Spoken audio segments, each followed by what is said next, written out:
Vous êtes sur le point d'écouter Distorsion, un podcast sur Morgan Geyser and Anissa Weier are accused of stabbing their classmate back in 2014. Police say they attacked their friend during a sleepover to appease the fictional character Slenderman. des histoires étranges de l'ère numérique.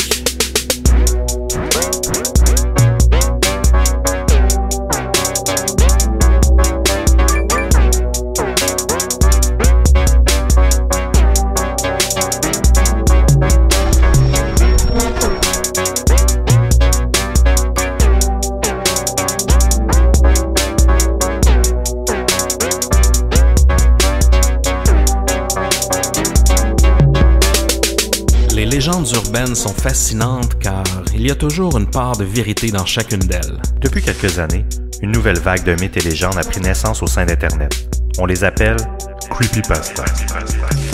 Le Slenderman est le plus populaire d'entre eux. Non seulement il représente un phénomène viral, mais en plus, il a eu de réelles conséquences dans la vraie vie. Dans cet épisode de Distorsion, vous constaterez comment la réalité de deux jeunes filles a été distorsionnée par une légende urbaine, les amenant à commettre un crime sordide. Comment ça va, Sébastien Lévesque? Ça va bien, toi, Émile Gauthier? Comment vas-tu? Ça va très bien. Écoute, on a encore une histoire troublante ce soir. Je pense qu'on va bien s'amuser. En plus, on explore un thème qu'on n'a pas trop exploré, les creepypasta. J'ai bien hâte, puis j'espère qu'on aura la chance d'en faire d'autres dans le futur. On va vous expliquer un peu c'est quoi un petit peu plus tard. Mais tout d'abord, qu'est-ce qu'on boit ce soir? Ce soir, une autre bonne bière québécoise qu'on a entre les mains, question de se rafraîchir les idées durant le podcast. C'est de la microbrasserie Le Castor. En fait, c'est moi et Émile, on est des fans de IPA. Oh oui. Et c'est la Yakima IPA, en fait, qui est un IBU de 75. C'est une microbrasserie qui vient de Rigaud. C'est en venant de Rigaud. Poupoum, poupoum. En plus, cette semaine, un petit shout-out à La Chasseuse avec environ 8 E qui nous donne un review de 5 étoiles sur iTunes. Merci à toi. Elle nous dit « Très bon podcast, actuel avec de très bons sujets, à la fois intrigants et informatifs. Il y a beaucoup de recherches derrière ça, bonne musique, les gars sont attachants, longue vie à Distorsion. » Oh, merci à La Chasseuse. Quand tu étais jeune, toi, Seb, est-ce que tu croyais au bonhomme 7 heures ou au marchand de sable, par exemple? J'ai pas de souvenir, du moins d'avoir été menacé par ma mère, par le bonhomme 7 heures. Ah non. Donc, j'ai pas de souvenir d'avoir eu peur de ça. Mais un des personnages fictifs qui avait été créé, c'était le Candyman. Oh oui, hein. Puis j'étais quand même assez jeune quand c'est sorti. Je sais pas si vous vous rappelez, là, c'est un film d'horreur. Puis on répétait 3 fois devant le miroir, le Candyman allait apparaître et nous tuer. Donc ça, j'y croyais vraiment. Jamais j'osais, jeune, de répéter Candyman 3 fois devant le miroir.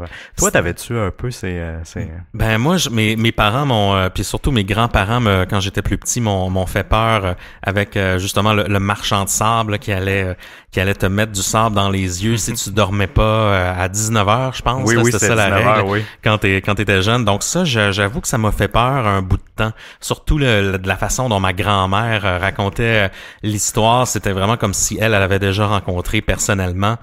Puis moi, ça me faisait peur. Donc, c'était un peu notre boogeyman québécois. Le boogeyman, c'est un peu une tradition qui chez les anglophones, je dirais, qui est un homme qui va faire peur aux enfants là, quand ils sortent trop longtemps, quand c'est l'heure d'aller se coucher. Ben le boogeyman va leur faire peur afin qu'ils se couchent à la bonne heure. On a cette variation de boogeyman dans plusieurs pays. Je sais qu'en France, c'est le croque-mitaine, par exemple. Juste nous, au Québec, on a le marchand de sable, mais le bonhomme 7 heures aussi, qui va faire peur aux enfants qui sont encore dehors. Donc, plusieurs variations de créatures mythologiques qui sont là pour un peu corriger certains comportements des enfants via l'imaginaire. Oui. C'est une très bonne stratégie en fait vrai. De parents. Je trouve que l'idée est bonne parce que les enfants ils croient, donc c'est automatique, ils agissent. Ils agissent en fonction de ça. Là.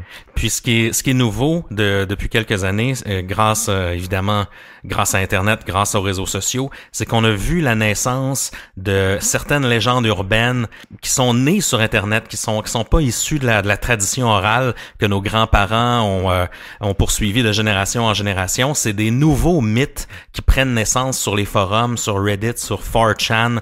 Puis ce soir, on va parler du Slenderman, justement, qui est une de ces légendes récentes, si on veut, mais qui a connu une grande popularité et qui a même été répandue auprès des enfants qui vont croire au Slenderman comme ils vont croire au bonhomme 7 heures, justement. Ben oui, justement, si tu recherches sur Google, là, il y a 8.4 millions de résultats. Puis sur YouTube, il y a 3.2 millions, sans oublier toutes les channels de Reddit. En fait, si vous voulez aller rechercher là, le nombre de théories, de variantes du Slenderman, c'est vraiment un sujet fascinant. Donc, on voit à quel point les légendes urbaines ou les creepypasta, dans ce cas-ci, se répandent rapidement à l'ère numérique. Est-ce qu'on est prêt à sauter dans le sujet, Seb, parce que non seulement on a une histoire de mythe Internet à couvrir, mais en plus, on a une histoire beaucoup plus tragique que ça. On a une histoire de tentative de meurtre aussi au travers de ça. Donc, beaucoup de sujets ce soir. Est-ce qu'on est prêt? Oh yeah! Le 30 mai 2014, à Waukesha, au Wisconsin, Anissa Weir, Morgan Geyser et Peyton Lautner, 12 ans, prévoit une journée de fête pour la fête de Morgan. Donc, les trois filles ont 12 ans. Ça fait longtemps qu'ils prévoient cet événement-là. Dans la journée, ils prévoient aller faire du patin à roulettes et dormir tous chez Morgan pour un sleepover. Une soirée pyjama où ils prévoyaient justement se déguiser, faire un concours de costumes. Apparemment que Anissa voulait se déguiser en personnage de Star Trek et que Morgan allait se déguiser en Trollstitute.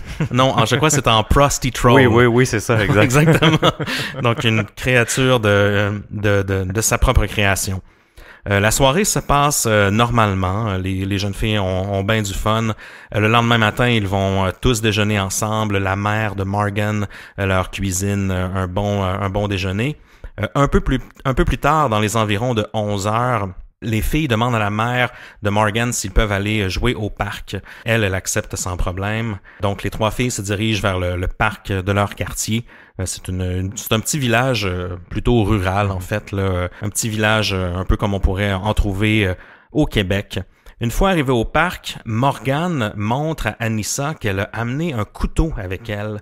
Un couteau qu'elle aurait volé dans sa cuisine. À ce moment-là, Anissa entraîne Peyton premièrement, elle l'entraîne dans les toilettes du parc. Puis, il s'ensuit une genre d'agression. C'est pas clair si c'est du jeu ou une bousculade, mais ils vont bousculer Peyton jusqu'à la pousser par terre là, sur le sol de la salle de bain. Peyton n'en fait pas un drame plus qu'il faut. C'est un peu interprété comme du jeu, si on veut. Après, il décide de jouer à la cachette. Puis, à ce moment-là, les deux filles, Anissa et Peyton, s'en vont dans le bois et puis c'est Morgan qui a le rôle de les trouver. Et finalement, Morgan a réussi à les trouver et puis quand elle surprend les deux filles, elle va s'attaquer à Peyton avec le couteau qu'elle a volé dans sa cuisine et elle va la poignarder 19 fois. La pauvre Peyton, ensanglantée, a été retrouvée un petit peu plus tard, quelques heures plus tard, en fait, sur le bord de la route, par un cycliste imaginez qu'il a donné l'appel au 911 en la voyant. Là, elle devait être vraiment dans un piteux état. Elle a survécu. Une fois que les policiers arrivent sur place, il interroge Peyton, en fait, qui est ensanglantée, et elle les avise que c'est Anissa et Morgan qui ont tenté de l'assassiner. Donc, la police se met directement à leur recherche et les retrouve assez rapidement dans un centre d'achat, je crois. Donc, ils les arrêtent et les amènent en interrogatoire. Une fois interrogées par les policiers, les deux jeunes filles, Anissa et Morgan, font des drôles de révélations. De un, Peyton est une de leurs bonnes amies, donc il n'y avait pas nécessairement de mobile pour tenter de l'assassiner. Mais les deux filles expliquent aux policiers qu'elles croient fermement en une créature mythique issue d'Internet qui se nomme le Slenderman. Et à partir de ce moment-là, les policiers se demandent d'où est-ce qu'ils pigent cette information-là, qui, eux, ont pas vraiment connaissance, mais les deux filles croient qu'ils avaient des visions de cette personnage-là, qui est un genre de grand homme de 8 à 12 pieds avec des grands bras, un personnage qui porte toujours un tuxedo, qui a le visage pâle, de couleur blanche, qui n'a pas vraiment d'expression faciale. On va reparler un peu plus tard. Il y a des photos aussi, vous pourrez aller voir sur le site de Distorsion. Mais les deux filles croyaient fermement en cette légende urbaine, puis ils auraient tué Anissa afin de devenir ce qu'on appelle des proxies, afin de devenir des alliés du Slenderman. Puis de cette façon-là, le Slenderman arrêterait de les traumatiser, arrêterait d'apparaître dans leurs rêves, et puis éventuellement, ils pourraient être des alliés et être sauvés par le Slenderman lorsqu'ils ont des problèmes. Donc les policiers à ce moment-là vraiment tombent dans un monde dont ils ignoraient l'existence, et puis ils sont plongés dans cette histoire de légende urbaine issue de forums Internet. Oui, parce que même pour ajouter, il disait que le Slenderman, s'il tuait pas leur ami, en fait, eux, ils allaient s'attaquer à leurs proches et à leur famille, ce qui leur faisait peur aussi. Ils faisaient ça aussi pour protéger leur famille du Slenderman. Et en fait, c'est ce qu'il faut se rappeler, c'est que le Slenderman a été connu par ce cas-là. Donc, pour la police, c'était pas mainstream du tout comme aujourd'hui. Donc, j'imagine les policiers, parce que ils ont arrêté, puis l'interrogatoire a eu lieu comme quelques heures après le crime. Oui. Puis t'as deux jeunes enfants de 12 ans qui te racontent ça, ça doit être un peu particulier pour un détective. Puis, OK, tu prends des notes, tu essaies d'être sérieux et être rationnel dans tout ça, garder ton sérieux, mais ça doit être quand même assez... je me demande vraiment dans quel état d'esprit quand tu es un détective, puis tu fais ce genre d'interrogatoire-là avec des jeunes enfants dans un contexte comme ça. Tu dois trouver ça vraiment weird. Ah oui, puis en plus, cet interrogatoire-là a duré, je crois, 9 heures, le premier interrogatoire. On peut trouver des nombreux extraits sur YouTube, vous pouvez aller voir ça. C'est un interrogatoire qui est un peu troublant. Donc, les deux filles vont raconter aux policiers, justement, qu'ils ont tenté d'assassiner Peyton pour empêcher le Slenderman de venir traumatiser leur famille, les enlever la nuit, éventuellement peut-être même les kidnapper. Mais en plus, dans l'interrogatoire, ils sont toujours en train de se demander est-ce que Peyton va bien? Est-ce qu'elle est à l'hôpital? Est-ce qu'elle vit encore? Qu'est-ce qui lui est arrivé? Peyton, c'est mon ami, je l'aime. Donc, il y a cette contradiction entre on n'avait pas le choix de tenter d'assassiner notre meilleur ami, mais en fait, on l'a pas fait par haine, on l'a fait pour protéger notre famille du Slenderman. Ouais, c'est vraiment comme une obligation. En fait, ils se sentent sous l'ordre, sous l'autorité du Slenderman. On va creuser un peu sur l'origine du Slenderman, parce qu'avant toute cette histoire-là, moi non plus, je connaissais pas ça. Seb, est-ce que tu peux nous parler un peu des origines de cette légende urbaine? Le Slenderman, en fait, qui est l'homme élancé, a été créé, c'est vraiment un personnage de fiction là, qui a été créé par un meme Internet. C'est quoi un meme Internet? C'est une image qui provient de la culture populaire, d'un film, d'un événement, d'une nouvelle, et qui est repris par des internautes sous différentes déclinaisons, si on veut, avec beaucoup d'humour, beaucoup de références culturelles. Et il y a un concours qui est organisé par le site Something Awful. En fait, en 2009, c'est un concours de Photoshop. Là. Puis de mémoire, je pense qu'il y avait une assez libre expression dans ce qu'il y avait à produire. Ben, ce qu'il y avait à produire, en fait, c'était il devait simuler des fausses photos sur des forums paranormaux. Oui.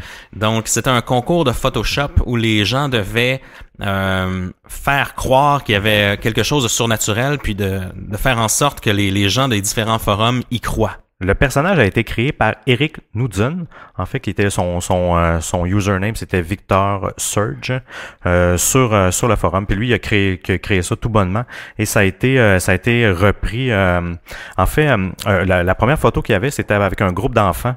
C'était une photo qui date un peu des années 80 qu'il a créée. La photo, vous irez sur le site de Distorsion, elle est là. La photo est assez creepy et épeurante. On voit des enfants, dont un enfant avec un regard assez particulier. Et à l'arrière, justement, on voit le Slenderman qui est un petit peu effacé à l'arrière de la foule, comme s'il les observait un petit peu plus de haut. On y croit quand même. Oui, oui, on y croit. Le Photoshop est quand même assez bien fait. La photo est très troublante. C'était accompagné parce que Eric Knudsen, en fait, le Victor Surge de son username, a posté ça avec aussi des textes qui accompagnaient les différentes photos. Il a commencé par poster 2 photos, la principale avec le groupe d'enfants. Apparemment que ce serait ce serait une photo qui aurait été prise la journée où un groupe d'enfants serait disparu d'une certaine école. C'est un peu le concept de cette photo-là. Donc, c'est accompagné d'une citation qui date de 1983, où c'est cité comme un photographe inconnu présumé mort. Désolé, on traduit. On lit en anglais, on traduit en français. Et c'était ça le concept de Eric Knudsen. C'était cette série de photos accompagnées d'étranges citations qui pouvaient faire croire que l'histoire était réelle, un peu comme Blair Witch Project, si on veut. Et l'Internet, vous le savez, là, l'Internet maintenant se met en feu à chaque fois qu'il y a un phénomène qui est intéressant. Et là, c'est parti. Là. Il y a eu d'énormes déclinaisons. Il y a même eu un jeu vidéo qui a été fait pour le Slenderman. Il y a eu plein de trucs qui ont été faits par rapport à ça et qui ont créé de nouvelles histoires. Là. Exactement. C'est devenu un peu ce qu'on appelle un creepypasta, en fait, qui est une légende urbaine issue d'Internet, créée par les fans. Parfois, il y a des ponts entre la réalité, entre la fiction. Parfois, c'est pas évident là, de déceler qu'est-ce qui est vrai, qu'est-ce qui l'est pas.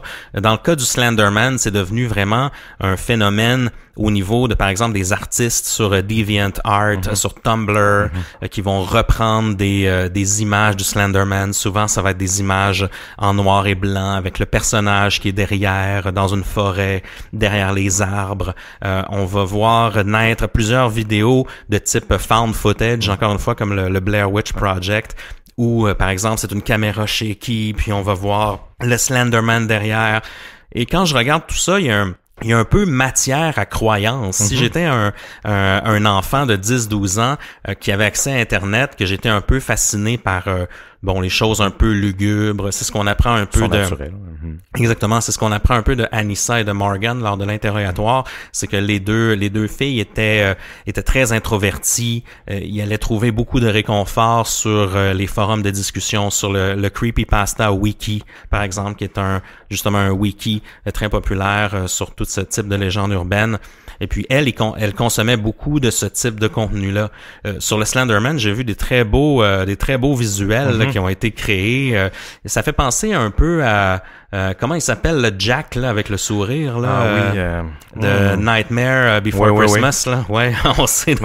C'est quoi tu parles. On sait de qui on parle là, ouais. Donc ça fait un peu penser, il aurait pu être issu de l'univers de Tim Burton, le Slenderman. Facilement. Mais même au début, quand on faisait la recherche pour l'épisode, je me questionnais à savoir s'il était vrai ou non, parce que quand on cherche sur YouTube, il y a beaucoup de real Slenderman. Oui, on trouve des top 5 de vidéos avec des Slenderman qui apparaissent à quelque part. Oui, puis c'est bien fait. Hein, donc puis tu sais, même pour revenir à Blair Witch Project, moi quand c'est sorti Blair Witch là, j'avais peut-être 17 ans, puis c'était quand même dans les débuts d'Internet. J'y croyais, là, le storytelling était tellement bien fait.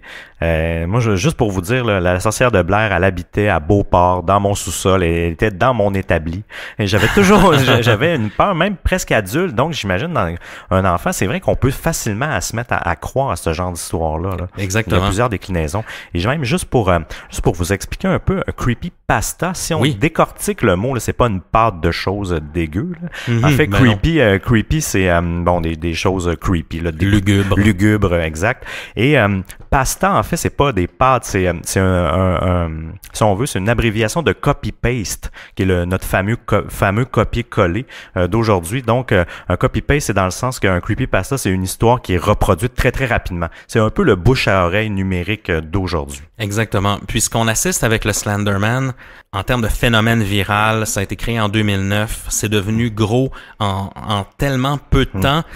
ça revient un peu au concept que à force de se faire répéter des choses, ça devient réel. Vérité, ouais. Une information qui est répétée, c'est un peu le principe de propagande. Hein. Une fois que c'est répété tellement souvent, on finit par y croire.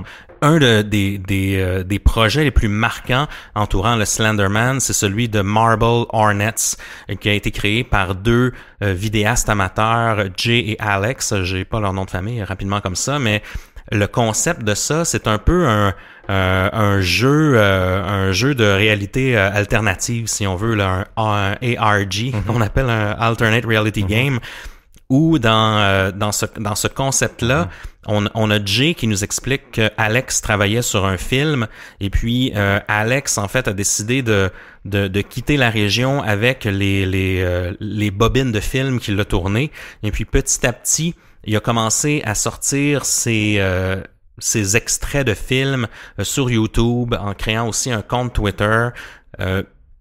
L'univers des creepypasta a suivi ça là, vraiment là, à la lettre, parce qu'il a sorti, je crois, plus de 60 vidéos sur Marble Hornets. Puis dans le fond, ce qu'on voit dans ces vidéos-là, c'est des heures et des heures de vidéos. C'est un peu comme des extraits de vidéos un peu behind the scene là, de son tournage de film. C'est très collégial, là, on s'entend. Puis à certains moments, on va voir apparaître sur juste une image seconde, par exemple, on va voir apparaître un Slenderman où la voix d'un des acteurs va être distorsionnée, puis ça envoie des indices aux internautes qui, par la suite, vont déchiffrer des trucs, puis tout tourne un peu autour du Slenderman. Puis les gens ont commencé à suivre ça vraiment d'une manière passionnée, puis à décortiquer chaque image, chaque seconde du projet Marble Hornets. Vous pouvez aller voir ça si vous êtes intéressé sur YouTube. Comme je vous dis, moi, j'en ai vu d'autres, on en a vu d'autres à Distorsion. On est habitué de couvrir des sujets comme ça. Donc, je suis un petit peu plus difficilement impressionnable, mais pour un enfant de 10-12 ans, tomber sur un projet comme ça, c'est des heures de recherche, puis des heures de plaisir à creuser puis à analyser chaque détail de ce projet-là. Oui, parce qu'on ressent du plaisir dans la peur. Moi, j'ai toujours ressenti, moi je suis un fan de films d'horreur, même enfant, même si ça nous fait peur fondamentalement, on continue à creuser, à fouiller, à vivre cette peur-là parce que c'est stimulant. Surtout quand on retrouve une communauté de gens qui est autant passionnée que nous dans ce sujet-là. C'est un peu ce que vivaient Anissa et Morgan. Morgan, précisément, on le voit dans les interviews qu'elle donne aux policiers. Elle est vraiment dans son univers. On voit qu'elle est très introvertie. On voit qu'elle croit à plein de choses. Elle nous dit que justement qu'elle croit aux licornes, elle croit que un de ses collègues de classe, évidemment à l'école primaire, est un Pégasus. Oui. Elle croit à des créatures mythologiques. Elle a cru longtemps au Père Noël, je crois, jusqu'à l'âge. 9 ans, jusqu'à 9 ans, oui. Même 11 ans, je pense. Là. Oui, ça se peut, oui.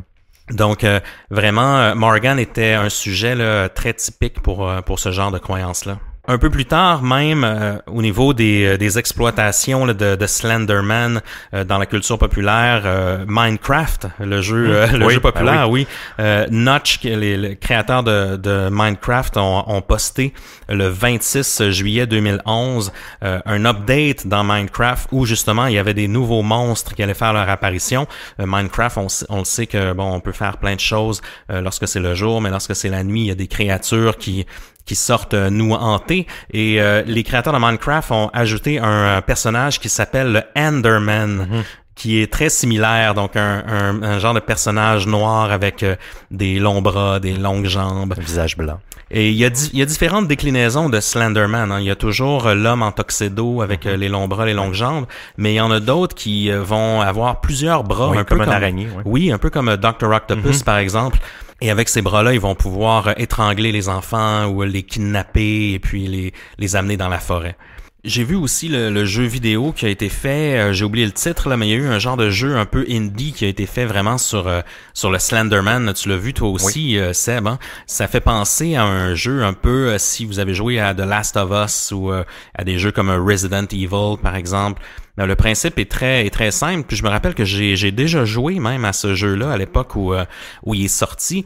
on se promène dans le bois, puis on doit trouver des indices qui sont accrochés aux arbres. Sur des pages, oui. Exactement. Puis tout ce qu'on a, c'est une lampe de poche. Donc c'est assez épeurant. C'est immersif, en fait. Ouais. C'est très immersif. Il y a pas grand-chose à voir dans le sens que tu vois juste là, le rayon qui est éclairé par ta lampe de poche. Et puis parfois il y a des Slenderman qui apparaissent derrière les arbres. Et puis t'as la chienne de ta vie. Ce qu'on a vu sur YouTube, c'est des vidéos de réactions d'enfants aussi. Hein. C'est assez incroyable. En fait, pour revenir, le jeu s'appelle Slender, The 8 Pages. Mm-hmm. En fait, c'est ça, la mission, c'est de retrouver les 8 pages que le Slenderman a collées, c'est ça, un peu partout dans la forêt. La réaction des enfants, là, c'est incroyable quand ils jouent. Ils ont peur en pleurer. Et je les comprends, là. Je me mettais dans leur peau, puis c'est vrai, c'est tellement immersif, puis c'est noir, puis tu vois vraiment, les concepteurs ont bien fait leur travail, là, sincèrement. Tu vois vraiment juste avec la lampe de poche, et tout à coup, pouf, ça apparaît. C'est phénoménal, sincèrement. C'est un jeu qui est tout simple, mais qui fait un effet instantané lorsqu'on y joue. Il y a un univers vraiment bien créé autour du Slenderman qui fait en sorte que, en me mettant à la place de certains enfants qui ont une grande imagination, c'est possible d'y croire. On a des jeux vidéo, on a des créations artistiques qui sortent de partout, des tonnes de discussions. Il y avait des témoignages aussi de gens qui disaient qu'ils avaient vu des Slenderman. Même toi, Seb, au début, je pense que tu croyais qu'ils existaient pour vrai. Oui, sincèrement, j'étais pas trop sûr. Oui, j'étais sûr qu'ils existaient pour vrai parce que tu sais, je suis plus vieux maintenant, puis on fait la part des choses, comme dit Emile, on en a vu, mais il y a un côté de moi qui aime toujours croire aux phénomènes surnaturels et ce genre de choses. T'as gardé un peu de naïveté, oui, Seb. Ça fait du bien. C'est vraiment le fait que, comme on disait tantôt, quand tu as une communauté qui appuie tout ça, ben, tu te sens moins seul. Puis plus la communauté l'appuie, plus tu y crois. Et tu tombes vraiment dans une boucle sans arrêt. Et plus t'en lis, plus tu y crois. Et parfois, tu vas faire des rêves avec ça. Tu vas rêver aux jeux vidéo ou à la vidéo que tu as vue. Donc, ça va renforcer encore plus le principe. Ça va renforcer encore plus l'idée de croyance à la légende. Oui, parce que les enfants, moi j'ai une jeune fille là, de 6-7 ans et je le vois, ils font pas beaucoup la nuance, la différence entre les rêves et la réalité. Souvent le matin, elle me questionne, j'ai rêvé à des zombies, est-ce que ça existe pour vrai des zombies? Et c'est un enfant, donc c'est sûr qu'il est un peu plus jeune qu'eux, mais ils font pas cette distinction-là. Donc, si justement tu passes tes journées à aller, moi ces temps-ci, je joue à Zelda tout le temps et j'en rêve la nuit. La nuit. C'est clair. Mais je comprends que c'est pas la réalité. Link vient pas me révéler des choses dans mes rêves. Mais pour un enfant, pour lui, il va avoir. Puis si en plus il lit sur Internet que le Slenderman prend possession et parle aux gens via les rêves, donc pour lui c'est automatique. Donc son subconscient construit cette réalité-là. Il se réveille, il est convaincu que ça existe pour vrai. C'est normal parce que même moi je me confie un peu tout à l'heure en disant que je croyais au marchand de sable quand j'étais plus jeune. Tout ce que j'avais comme interprétation du marchand de sable, c'était des histoires que ma grand-mère m'avait racontées. Mais à côté de ça, j'avais pas un film, j'avais pas un jeu vidéo, j'avais pas des tonnes de discussions sur Internet, j'avais juste le témoignage d'une seule personne puis j'y croyais. Je suis pas en train ici d'excuser aucun geste, hein, c'est pas ça le but. Ce que j'essaie d'expliquer, c'est que en se mettant un peu dans la peau de ces enfants-là, c'est possible que vu leur développement, leur éducation, il y ait des raisons de croire que ce personnage-là a une réelle influence dans leur vie. Et on parle de texte, on parle beaucoup de lecture, mais imaginez, eux, ils voient les vidéos. Ils savent pas, là, nous, on le sait, là, les effets spéciaux, on le sait que c'est pas vrai, que c'est pas la réalité. Mais pour un enfant encore là, en plus de lire les histoires, ils voient des vidéos. Et sur YouTube, c'est écrit The Real Slenderman. Donc, pour eux, c'est vrai, là, ils se questionnent pas. À cet âge-là, t'es naïf, là. Donc, ça appuie encore plus d'avoir des preuves visuelles. Et imaginez, même le visuel. En fait, si le bonhomme 7 heures, là, si tu tentes de te le figurer, est-ce que tu as une image claire? Mais c'est pas clair. C'est ça. J'imagine toujours un homme mystérieux qui porte un chapeau avec un imperméable ou tu sais, mais sans plus. C'est ça, c'est en fait même si on fait un peu de psychanalyse, ce personnage-là, t'as dû te le construire sur tes propres peurs. C'est des choses sur des gens qui te faisaient peur quand t'étais jeune. Mais eux, ils ont pas besoin de se faire cette construction-là. Elle est déjà là. C'est déjà tout construit pour eux. Puis imaginez, puis il est vraiment épeurant, sincèrement là. Moi, jeune, je suis sûr que j'aurais eu peur de ce personnage-là. Puis il y a des graphiques qui sont assez bien faits. Les photos qui sont modifiées, même les photos originales, les premières photos sont assez bien faites puis assez épeurantes. Ce qu'on apprend aussi lors de l'interrogatoire des jeunes filles, parce que bon, les policiers apprennent que Ils ont fait ça pour le Slenderman, mais ils apprennent aussi que les deux filles ont travaillé sur cette histoire-là, sur ce coup-là, pendant plus de 5 mois. Ils avaient même prévu exécuter Peyton d'une manière un peu différente. Leur plan d'origine, c'était lors de leur soirée pyjama chez Morgan pour sa fête, ils auraient attendu que Peyton aille se coucher, puis ils l'auraient poignardé pendant son sommeil. Donc c'est vraiment ce qu'ils avaient en tête, parce que c'est ce que Morgan avait lu sur Internet, comme quoi, bon, c'était plus simple d'assassiner quelqu'un lorsqu'elle dormait. Ce qu'on voit aussi dans cet interrogatoire-là, c'est qu'il y a une drôle de dynamique entre les deux filles. Autant Anissa que Morgan semblent envoyer le blâme sur l'autre. Morgan disait qu'elle faisait tout ce que Anissa lui disait de faire et vice-versa. Mais ce qu'on sent au fil de cet interrogatoire-là, c'est que Morgan était vraiment la leader dans tout ce plan-là. Oui, c'est elle à l'origine là, qui croyait le plus fermement à ça. Mais en fait, c'est vrai que c'est ça qui est drôle aussi, même dans leur dynamique. Anissa voulait pas décevoir Morgan et Morgan ne voulait pas décevoir Anissa. Mm-hmm. Donc ils s'auto-contrôlaient l'un l'autre pour agir. Même pour bonifier ce que tu disais dans leur technique initiale, elle disait aussi le fait de tuer les gens la nuit, c'est que même quand les gens étaient réveillés, on voyait si toi t'es l'assassin, tu vois ton propre reflet dans les yeux de la personne que tu tentes de tuer. Mm-hmm. Et ça, c'est pas confortable. Et donc, elle disait, mais c'est pas moi que je veux tuer, donc je veux pas me voir en train de tuer quelqu'un.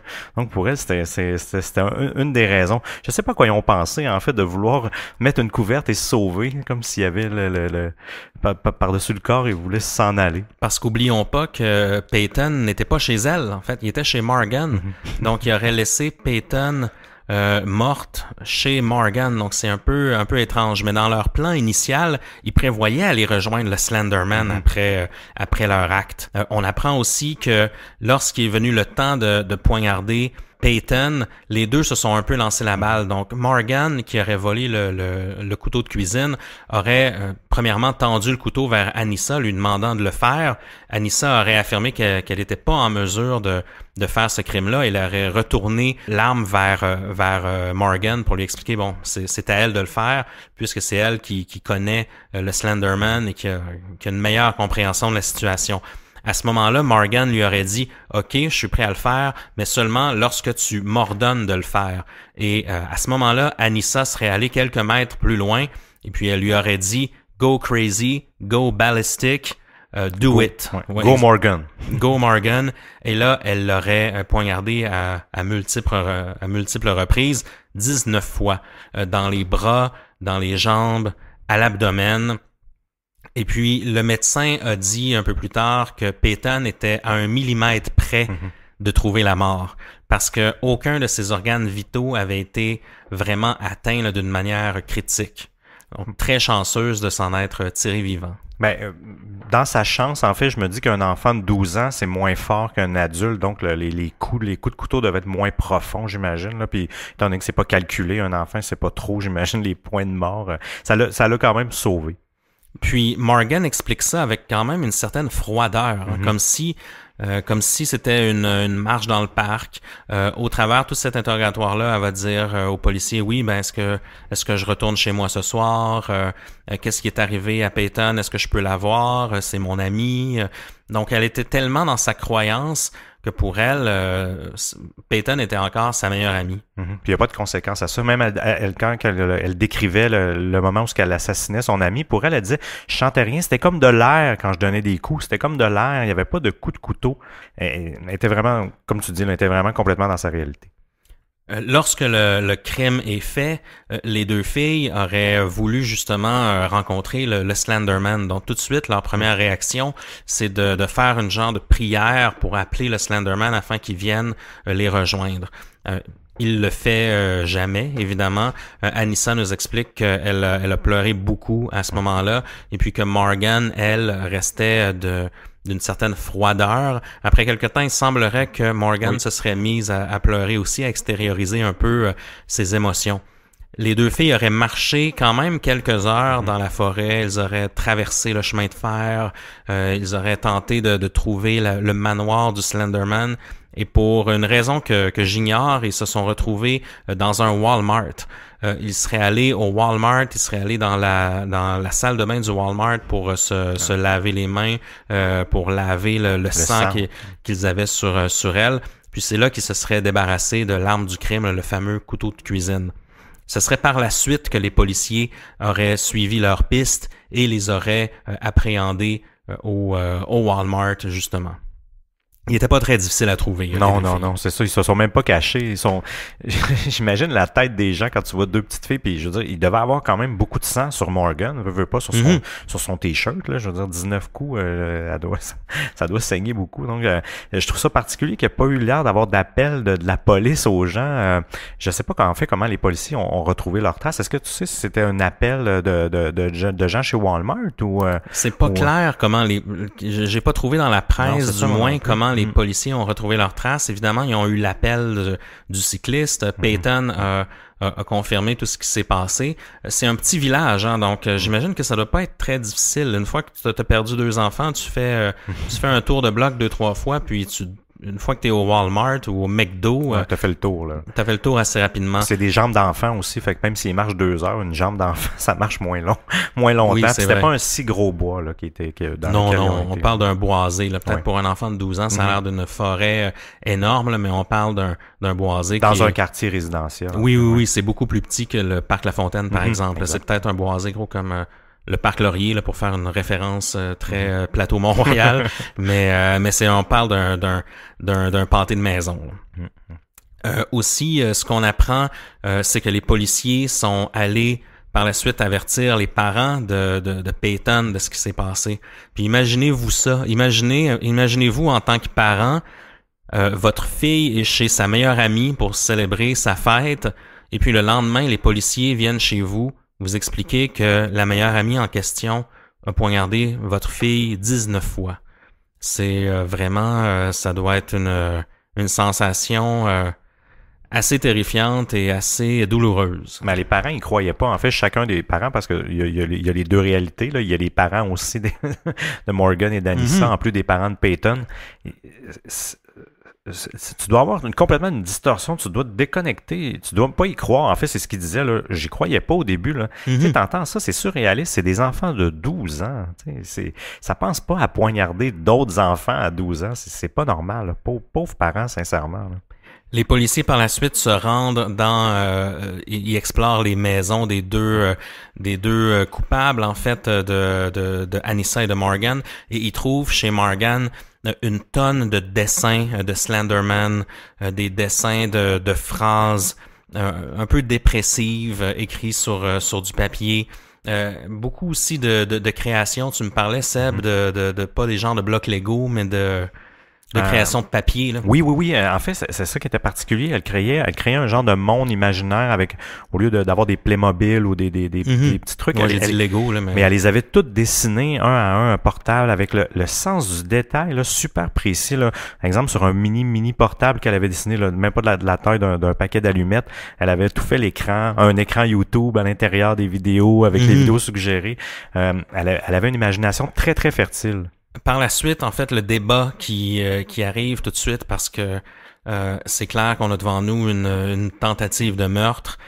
C'est pas trop clair comment la justice va interpréter tout ça, étant donné qu'ils sont mineurs, étant donné que aussi, ils croyaient en une légende urbaine. Est-ce que ça peut avoir une influence sur leurs agissements? Et puis là, à ce moment-là, les deux jeunes filles, principales suspects, bien entendu, sont retenus par les policiers et en attente de procès qui va être plutôt long. Ça va durer 2 ans, en fait, même plus longtemps que ça, je pense. 3 ans, même.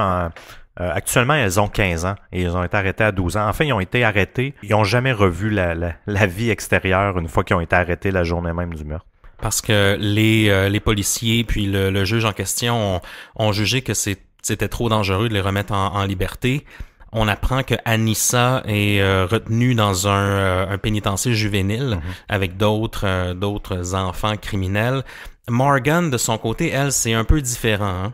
Oui, Morgan, en fait, elle a été déclarée schizophrène, ce qui explique un peu toutes ses croyances et tous les phénomènes, là. La schizophrénie, en fait, c'est que tu crois dans le monde dans lequel tu vis de conspiration. En fait, tout tout ce qui se passe dans ta tête, tu y crois. Donc pour elle, le Slenderman, elle faisait pas de nuance entre la réalité et la fiction. Elle était internée actuellement. Donc elle est pas en prison, mais les deux vont subir des procès séparés, mais ils vont subir des procès devant la cour d'adultes. Les parents, les avocats ont essayé de les faire traiter comme des enfants, mais ça n'a pas passé, là. Donc, étant donné la gravité des crimes. Même, ils ont déclaré non coupables. Eux, ils disent qu'ils ont plaidé ça sur la folie. En fait, sur une folie passagère. Donc, ils plaident non coupables pour ça. Le procès va avoir lieu pour Anissa. En fait, il va avoir lieu le 11 septembre. Et pour Morgan, ça va débuter en octobre. De 2017. Ah oui, 2017, oui, cette année. C'était un gros débat. Le fait qu'elle soit jugée à un tribunal pour enfants ou un tribunal pour adultes, moi, je suis un peu partagé là-dedans. Les arguments, il y a plein d'arguments pour. Évidemment, c'est un crime qui est très dangereux. L'argument du juge qui a rendu le verdict, lui, ce qu'il disait, c'était oui, ok, ils ont 15 ans maintenant, mais ils tombent à 18 ans dans 3 ans. Donc, qu'est-ce qu'elles font à 18 ans? S'ils sont jugés pour un tribunal pour enfants, ben possiblement qu'ils vont être dehors à 18 ans. Est-ce que dans 3 ans, ils représentent un moins grand danger que présentement? Possiblement que non.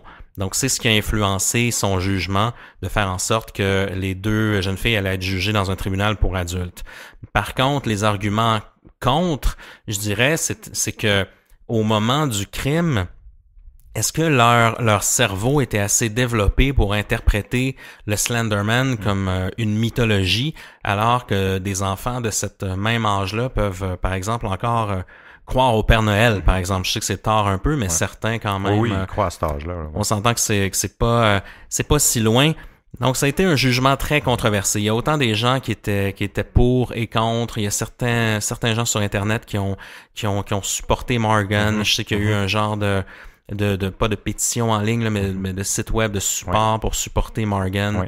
Ben des schizophrènes médicamentés. En fait, la responsable de la fanpage sur Facebook, de ce que j'ai compris, elle c'est une schizophrène médicamentée parce que tu peux fonctionner du moins minimal. Tu peux fonctionner en société si t'es médicamenté. Là. T'as plus des crises de folie ou tu tombes plus dans un monde imaginaire.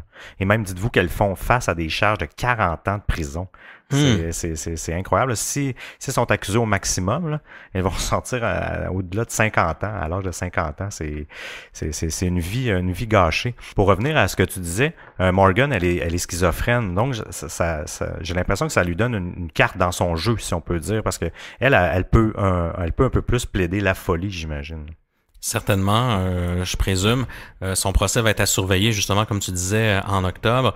Un truc aussi, il y a eu, non seulement il y a eu des films autour du Slenderman, mais un peu plus précisément sur cette histoire-là, sur l'histoire de Anissa, Peyton et Morgan. Il y a eu un documentaire de HBO qui est sorti, qui se nomme Beware the Slenderman, qui vaut la peine d'être vu. C'est sorti cette année, tout récemment. On voit là-dedans plusieurs interviews avec les parents. Une de celles-là, c'est justement le père de Anissa qui appelle Anissa en prison. C'est assez troublant de voir la dynamique qu'ils ont ensemble. Oui, puis il y a justement, elle parle à une de ses meilleures amies, un genre de bidule. C'est drôle, je me demandais justement comment ils communiquaient à l'intérieur de la prison. C'est un genre de boîte de métal, on dirait un disque dur externe, et genre de truc dans Star Trek. Puis là, ils se parlent, je sais pas comment ça fonctionne, un genre de téléphone IP, j'imagine. Parce qu'il faut pas oublier que tout est enregistré en prison. Donc pour les communications, surtout avec les jeunes qui sont en attente de procès, c'est très touché. Il faut vraiment bien surveiller ce qui se passe. Oui, exact. En fait, ils ont ordre de jamais discuter du cas, justement, comme tu dis, étant donné que c'est enregistré, donc les avocats veulent pas qu'il y ait quelque chose qui peuvent nuire à leur défense. C'est ça, l'amie d'Anissa, en fait, elle lui parle, puis elle lui dit bon, sois forte et tout ça, puis Anissa lui dit ah oui, moi je vais me présenter en cours avec le sourire, je vais avoir un grand sourire. Et là son ami, je vous rappelle que dans les mêmes âges, là, 12 ans, lui dit mais souris pas trop là. Elle comprenait la réalité. Une façon de dire, ouais, si tu souris, ça se peut que ça influence le jugement. T'as quand même... Anissa, techniquement, je pense qu'elle a pas donné de coups de couteau, mais tout de même, elle est quand même responsable si on veut, des 19 coups de couteau que Peyton a reçus. Absolument, parce que c'est un crime qui était planifié depuis plusieurs mois. Donc, ça peut vraiment être une sanction très, très grave pour les deux filles. J'ai hâte de voir la nuance, en fait, entre versus... parce que les deux, ils ont comploté le meurtre. mais est-ce que tu es plus coupable quand c'est juste toi qui as donné les 19 coups? Ou est-ce que tu autant coupable quand tu es juste complice, en fait? Je sais, parce qu'il y a toujours cette notion-là de complicité versus meurtre ou tentative de meurtre. J'ai hâte de voir la résultante du jugement. Oui, moi aussi, ça va être très intéressant à suivre. Le fait aussi que les deux soient traités dans des procès différents, le fait qu'ils aient, bien évidemment, des avocats différents, tout ça, ça va être un dossier certainement intéressant à suivre. On a appris entre-temps, il est sorti quelques articles là, l'année dernière que Peyton Lautner, en fait la victime, elle va bien maintenant. Apparemment qu'elle a eu beaucoup de difficultés, beaucoup de problèmes de santé. Ça a été très long, la rémission pour revenir sur pied, mais apparemment que maintenant elle irait bien, qu'elle aurait repris sa forme, qu'elle retournerait à l'école, puis qu'elle aurait une vie tout à fait normale. Donc c'est bien pour elle. Elle s'en est sortie de peine et de misère. Ouais, elle a même fait un stage en français au Canada dans le cours de son cursus scolaire. Donc, intéressant. Oui, mais j'ai vu une photo d'elle justement, puis elle a l'air tout souriante. Elle a pas heureusement pour elle, elle semble pas avoir eu de coups dans le visage. Donc, il n'y a pas de cicatrice apparente, du moins quand elle est habillée, de ce que j'ai vu, parce que imaginez, ça avait été défiguré. Ça doit déjà être dur de passer par-dessus ce traumatisme-là. Quand en plus le traumatisme que tout le monde dans la rue te regarde, parce que si vous avez des grosses cicatrices dans le visage, en plus, vous faites toujours regarder croche, donc imaginez l'aspect psychologique, mais bon, heureusement pour elle. Mais en plus, elle risque d'avoir à retémoigner dans chacun des procès pour raconter sa version des faits. Elle disait que pour elle, c'est sûr que ça allait être difficile de passer au travers, de revivre en fait les événements passés, mais que pour elle, c'est un peu une manière de boucler la boucle et que justice soit rendue. Parce que pauvre elle, sincèrement, là, je me demande tellement comment qu'elle devait se sentir au moment même. Tu dois tomber dans une seconde zone. C'était deux amis en plus. C'est ça. Il disait tu t'attends pas à ça. Non, c'était ses meilleurs amis selon ses parents. C'est sûr. Je pense, Seb, qu'on a un peu fait le tour de la question cette semaine sur le Slenderman. Éventuellement, peut-être que je serais intéressé à ce qu'on aborde un autre creepypasta. Ben, éventuellement, ce serait cool d'en aborder plein d'autres dans des futurs épisodes de Distorsion. Un autre, là, j'en parle brièvement, qui est assez fascinant, c'est celui de Candle Cove. Candle Cove, en fait, ça a démarré sur un forum de discussion où quelqu'un a posté comme question, est-ce que vous vous rappelez de cette émission jeunesse qu'on écoutait à une certaine époque qui se nommait Candle Cove avec tel personnage, blablabla. Et à partir de ce moment-là, il y a plein de gens qui ont commencé à lui répondre en lui disant, certaines personnes disaient non, moi je m'en rappelle pas, mais d'autres personnes disaient ah oui, je m'en rappelle, c'était spécial, je me rappelle de tel épisode où il s'est passé tel truc. Puis, les gens ont commencé à discuter d'une manière très sérieuse de Candle Cove, puis à se remémorer plein de souvenirs. Par contre, personne n'a été en mesure de prouver que cette émission de télé-là a véritablement existé. Il n'y a rien sur YouTube ou très peu de choses. Il n'y a pas de détails, par exemple, sur IMDb, sur les réalisateurs ou sur les artistes qui ont travaillé sur cette émission-là, parce que je crois que c'est un dessin animé. On n'a aucune preuve. Est-ce que Candle Cove aurait été simplement une invention de la pensée collective, à force de se convaincre que ça existait, puis à force de se rappeler des choses, peut-être que l'inconscient collectif aurait fait en sorte que les gens auraient des souvenirs d'une émission de télé qui est pas la bonne?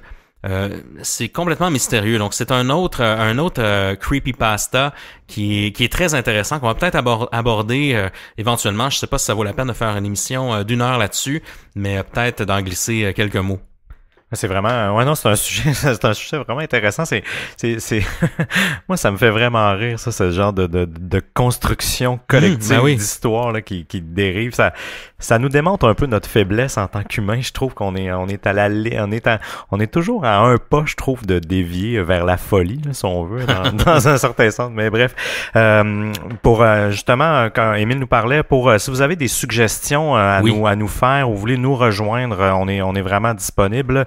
distorsionpodcast.com, bien sûr, sur Twitter, distorsionpod, et sur Facebook, je vous dirais, c'est un des meilleurs endroits pour nous communiquer. On est toujours là.